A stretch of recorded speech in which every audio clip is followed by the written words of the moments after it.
Good morning, everybody. I'd like to tell you about a new authoring tool for the Internet of Things. What is the Internet of Things? Well, those are things. This is a thing. In fact, this thing I set up just this morning. It took about 3 minutes to build a new Internet of Things app with it. I'm going to hit start on this, and these are going to turn into timers. One for each minute of our demo. So let's see how I do. I actually started it with another thing. This is a little watch that I just pushed a button on. I wired that up together in about 2 or 3 minutes. So if you take a look at the watch, we cut to the Elmo.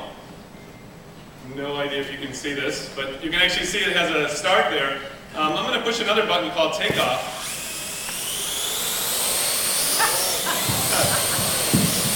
Now what you're actually seeing is I just took off some drone.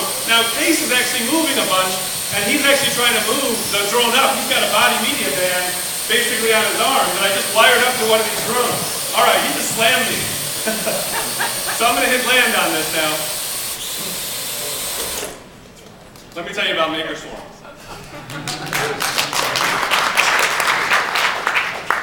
So it'd be kind of cool if I go behind the scenes here. So if we can cut back to the Elmo.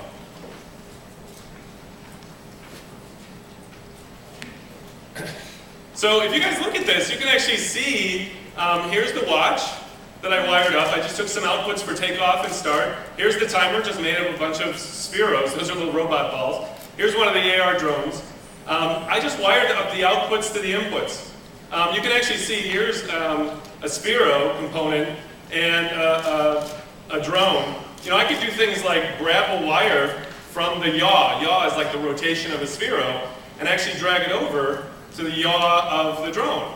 And you can see it turns red. It actually says that the yaw values are very different. So when I let go of that, it actually goes out to the marketplace and sees if anybody's solved this problem yet.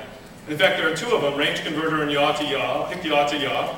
And it automatically gives me a component that can actually do that. Why should I spend time on code?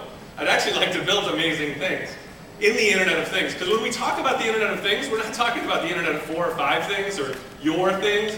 We're actually talking about the Internet of 1, 10, 100, 1,000, 10,000, a million things. This is about building apps across atoms and bits, across the social network of products and services. So you can also see a voice command. I actually wired in Google Voice. I just stole the capability of Google Voice without even touching their code. They actually exposed this thing called Intents. And so I have a little Google Voice thing, so if later, if you come down to the pavilion, I can talk to the drone, it'll take off. If we come over here, I've been tinkering around with another thing.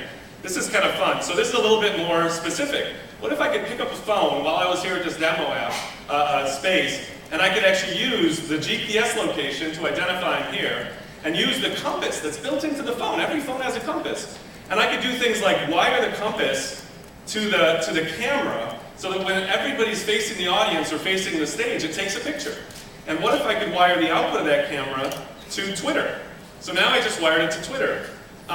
What if I actually tied this all together? I'll actually tie the GPS location in as well. So while they're videotaping, it'll just snap off a picture if anybody looks the way I'm looking. So that's my little app, and it's driving over this Google TV over here. What I'd like to do is actually build a swarm part of this. So I'm going to take all the pieces I want. I'm going to take these pieces, and I'm going to actually turn it into a swarm. I'm going to make it into a hive component. Let me give it a simple name. And hit OK. And now I'm going to go pick out some friends. People that I can actually join the hive to. I'm going to pick Case and Stuart because they're up here. They're not really